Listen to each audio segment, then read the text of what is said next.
Hello everyone, today we're going to learn daily Tanya for Kaf Zayin Addar base Tafshin Pei Daled. Okay, so yesterday and the day before we learned about sort of action and will. We learned about mitzvahs and we learned about intention behind the mitzvahs. Specifically, yesterday we learned about the two kinds of intention. We learned about the intent, the kavanah that comes from a sort of meditated, focused, very aware understanding of Hashem and of our connection to Him and of our love for Him, and of His greatness, fundamentally of Hashem's greatness, which creates the natural reactions of love and of awe. That's the higher, that's connected to the medaber, to the speaking being, right, to mankind, let's say. And the second level, the slightly lower level, is the sort of natural love that we have for God. As Jewish people, we have a natural love for God, which is ingrained in us, which is an inheritance from our forefathers. And that's a lower level. That's related more to the animal, to the chai, and saying that's the amount of sort of life, intention it has in it. So we are going to continue. We're going to continue on that note, but we are going to sort of expand on it and take it in a bit of a different direction. So here we go. Perek Lametet, chapter 39. Because of this, Gamkin Nikraim HaMalachim B'Shem Chayot Uvehemot. Right? And it's for this reason that the angels, the Malachim, are called Chayot Uvehemot, which are domesticated and wild animals. Kedichtiv, Upnei Aryeh El HaYamin. As it says in Yechezkel, when it talks about the Merkava, it says Pnei Aryeh, the face of a lion on the right, which is a wild animal, of course. Ufnei Shol Me'asmol, and the face of a bull on the left, when it's talking about the Chayas HaKodesh. And a bull is, of course, a domesticated animal. And this is because they do not have free choice. Right? And their love and their awe for God is natural to them. As it says in the Medrash on Pinchas. And it's for this reason that the level of the tzaddikim is greater than the level of the malachim. The righteous of Am Yisrael are greater than the angels. Why is that? Because the place of the neshamas, of the spirits, of the tzaddikim, of the righteous, is in olam habriya. Okay, olam habriya is the world of creation. You can think of it as a conceptual space in which there is only, let's say, existence and non-existence. Okay, it is the space in which things which begin to exist. And when I say things, I mean independently of God, right? God exists. God precedes this space. But this is where sort of creation, you can say, is brought into being as an act of ex nihilo creation. And this is where the tzaddikim are. Why? Because creation ex nihilo is analogous to free choice in this way. And if your service of God is free and is come from contemplation and meditation and the love is in that sense chosen, right? We choose the good, we choose God. Therefore, it is fitting that that should be the fitting place for these spirits, for these neshamas. Okay, and this we're going to add there's a footnote added here which complicates things a little bit. I'm not sure how to reconcile this exactly, but it kind of complicates things. And this is an angel's, just any old angel. But there are higher angels, which are in the world of Bria, the world of creation, whose service is with love and fear, which are of the mind. As it says there, Sham sheyeshnei minei chayot hakodesh tiv'im v'sichlim. As there are two kinds of chayas hakodesh, there are two kinds of holy living things, the holy, I guess, animals. I'm not sure if you can, that's the proper translation. Natural, tivi, okay, and sichli, which are of the mind. Okay? The difference between the tzaddikim who are in Olam Abriya, okay, and I think we skipped something actually. Okay, sorry, and the place, the fitting place for malachim, the fitting place for angels, is in the world of Yetzirah. The world of Yetzirah, you can say it's where the creation of things is not ex nihilo, but it is out of other things. It is sort of where you have the kind of basic building blocks, and you create more and more complex composites in them. Okay, so therefore you can say that the engagement of God with that world is less direct, right? Because if God is creating ex nihilo, then he is creating. There's nothing else that is engaged there. But in the world of Yetzirah, in the world of creation, not ex nihilo, I'm not sure how I would translate that, I'll look into it.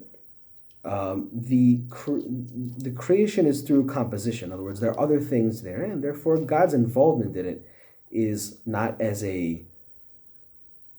fully as a generator, let's say, but it is as an artisan. Okay, so that's a little bit different. In that sense, it's quote unquote further from God. And the difference between them, so the difference between them is that in the world of Yetzirah,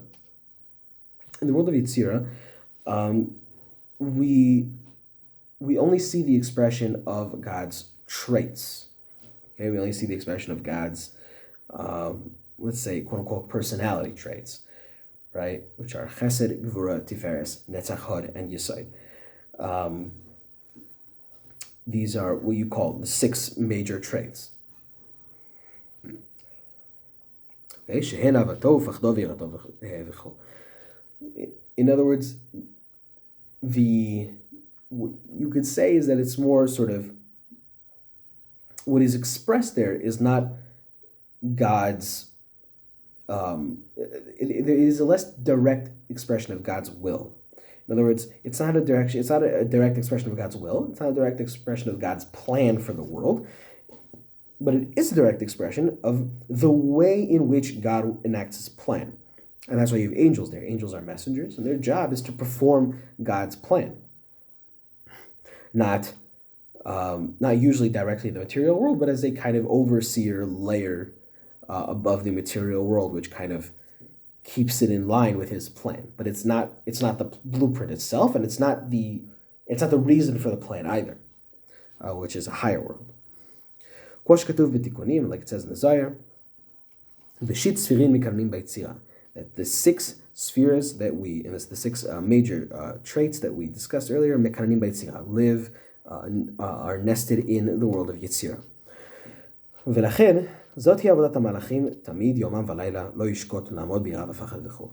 Okay, and that's why this is the service of the malachim, of the angels, to always stand in awe and in fear and in fear. In other words, awe and fear is the role of the camp of Gabriel, Shemas, which is on the left. And the service and the service, the worship of the camp of Michael, is love.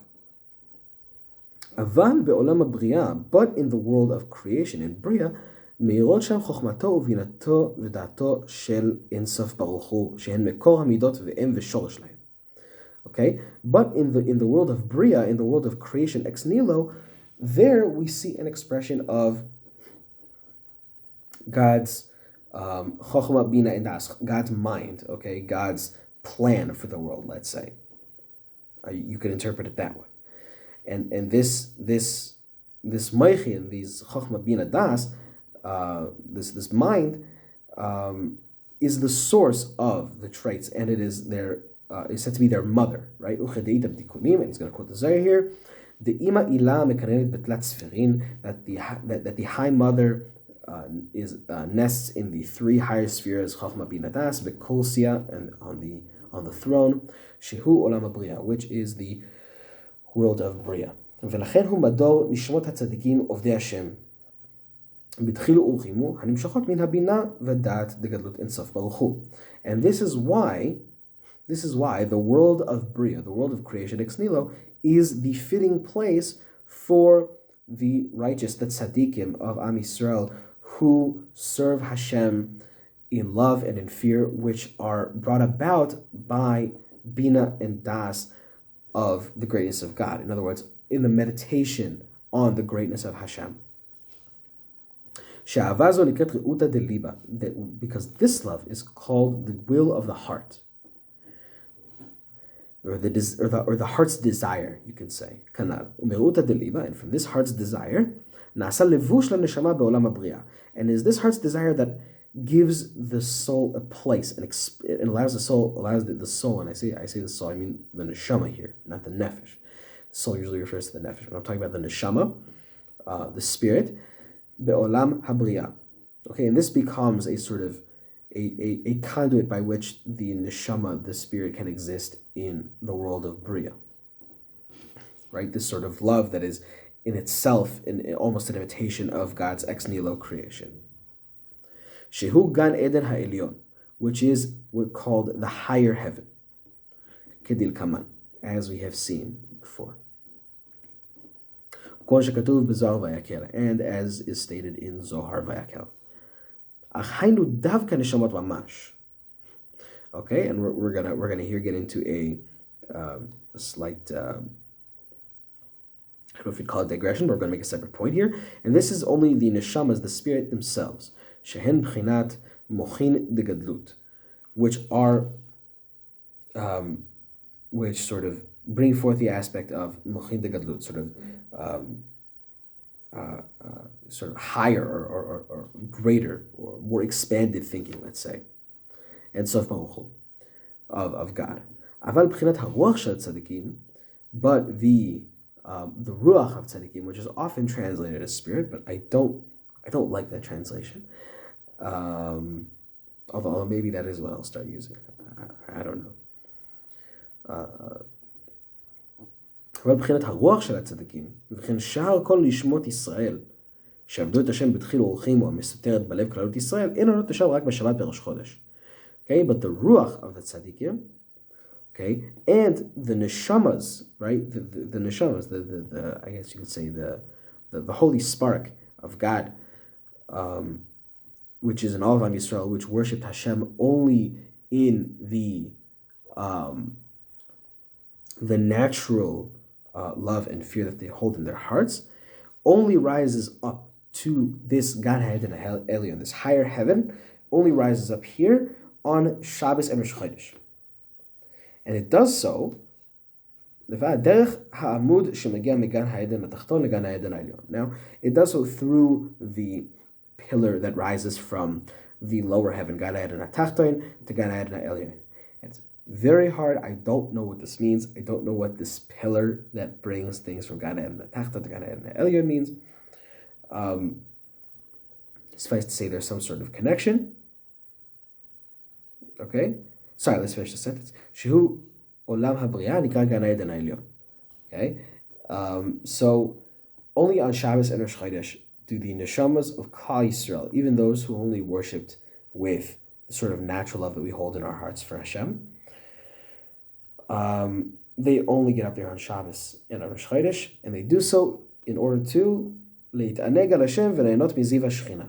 And they do so in order to gain pleasure from God's presence and to enjoy the light of the Shechina, to enjoy the glow of the Shechina, to warm themselves in the glow of the Shechina, you might say.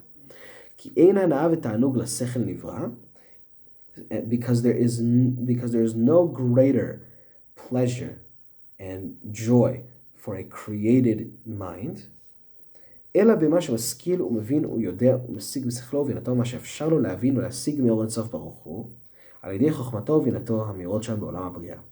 Because in the world of Bria, one can more fully engage with God's wisdom, and there is no greater enjoyment, there is no greater joy that can come to a created mind than to understand and to comprehend and to bask in the presence of God's divine plan, because there's nothing more elegant or beautiful.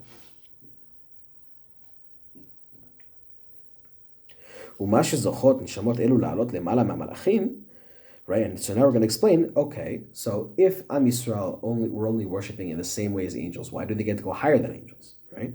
Okay, and the reason that they are able to rise above the angels, even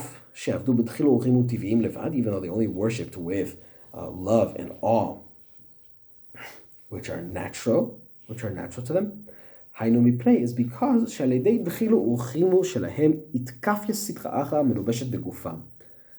בין בבחינת סור מרע, לכבוש את האבות ולשברן, ובין בבחינת ועשה טוב כנ"ל. Okay, so he's making a very important point. He says that the ability that the neshamas of Am Yisrael have to rise higher than the angels is because even though they did not choose the love that they have for Hashem, they chose what to do with it. And he's going to explain this in a minute. He says that is still because of this love that they have, they awakened it, and they chose to use it in order to banish the evil within them, to break the evil within them, to break their to break our brazen will, and to break our taivas, to break our unholy desires, and to do good and to do mitzvahs.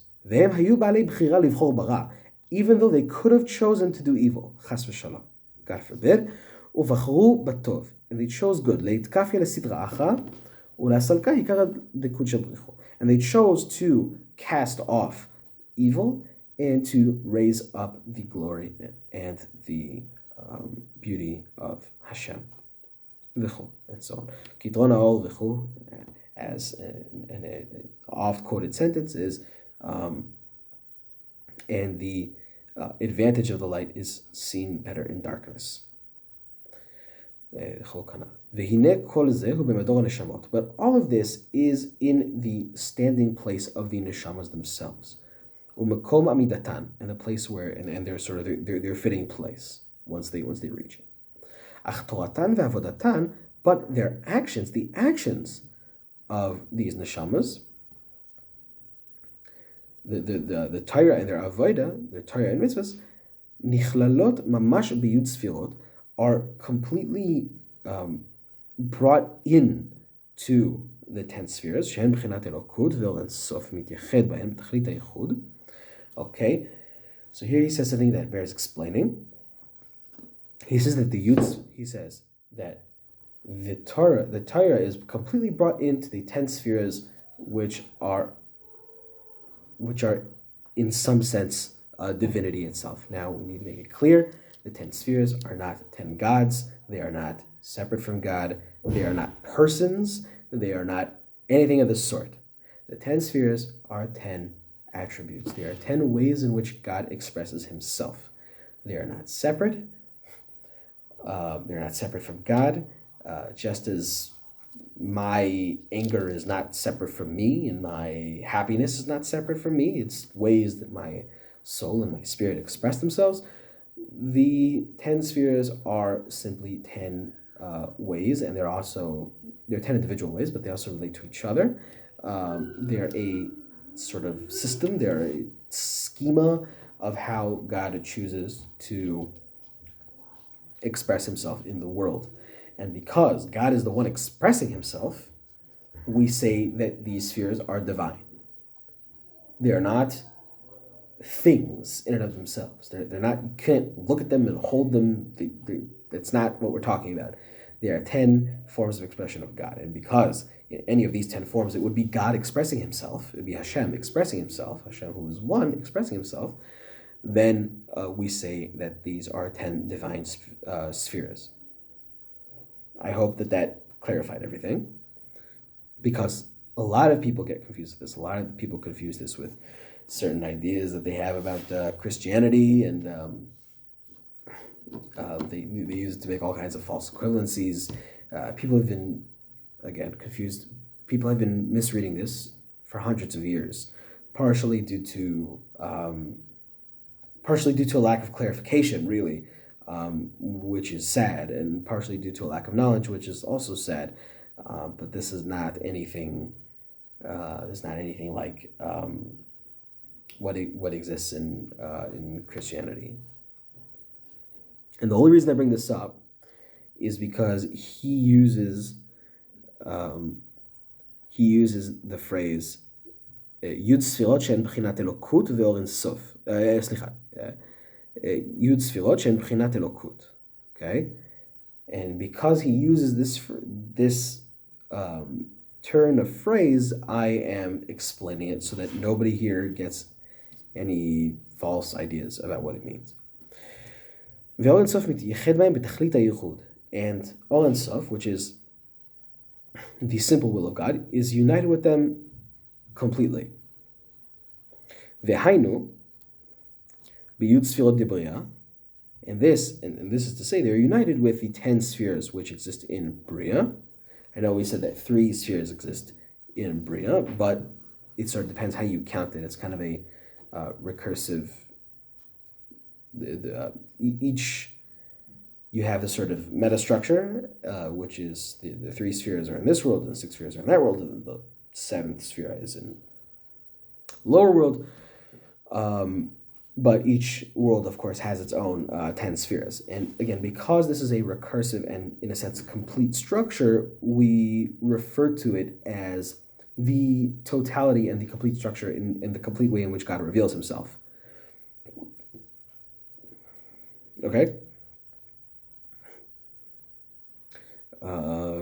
Okay, so it is completely united to the 10 spheres which are in the world of Bria, the creation ex nihilo. Okay, so the Torah and the mitzvahs we do are united with the 10 spheres in Bria when we engage in Torah and mitzvahs from a place of love and awe of God, which are the result of introspection, contemplation, meditation, and so on, which are a result of the mind.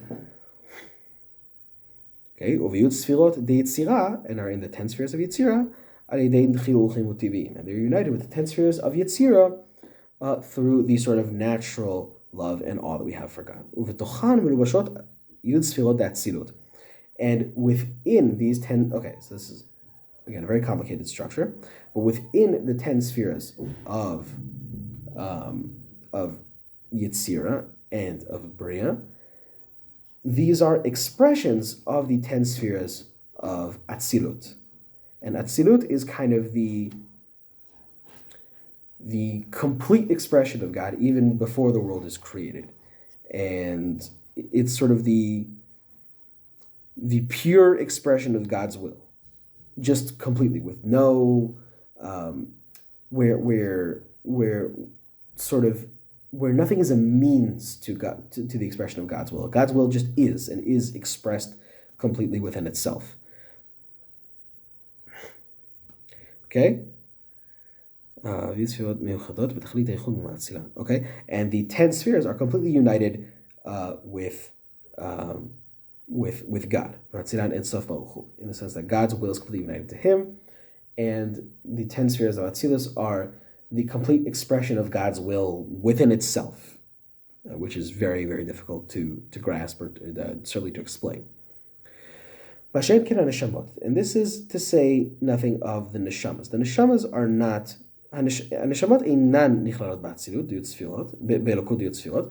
The neshamas are not brought into the 10 spheres, אלא עומדות בהיכלות ומדורים דבריאה או יצירה, but they stand in the worlds of Bria or Yetzirah, each according to their level, ונהנים מזיו השכינה, and they enjoy and they warm themselves in the glow of the Shekhinah, hu Or Ein Sof Baruch Hu, and this glow is the light of God, where I say the will of God, hamiyuchad b'yud sfirot debriya yetzirah. It's the will of God which is united to the 10 spheres, or to the full expression of God's will as it is in the world of Bria or Yetzirah. V'hu ziv toratan ve'avodatan mamash. And here we come to a point where we say that the actions, the Torah and the Avodah, are united to God. The neshamas are warming themselves in the light of God. So we end up in a situation where the Torah and the mitzvahs being united with God are that glow, are that expression of God's will, to which the neshamas warm themselves and enjoy. Ayin zalvekin, see zarvekin. Kischal mitzvah hu mitzvah atzma. Because and now we sort of get to the real punchline.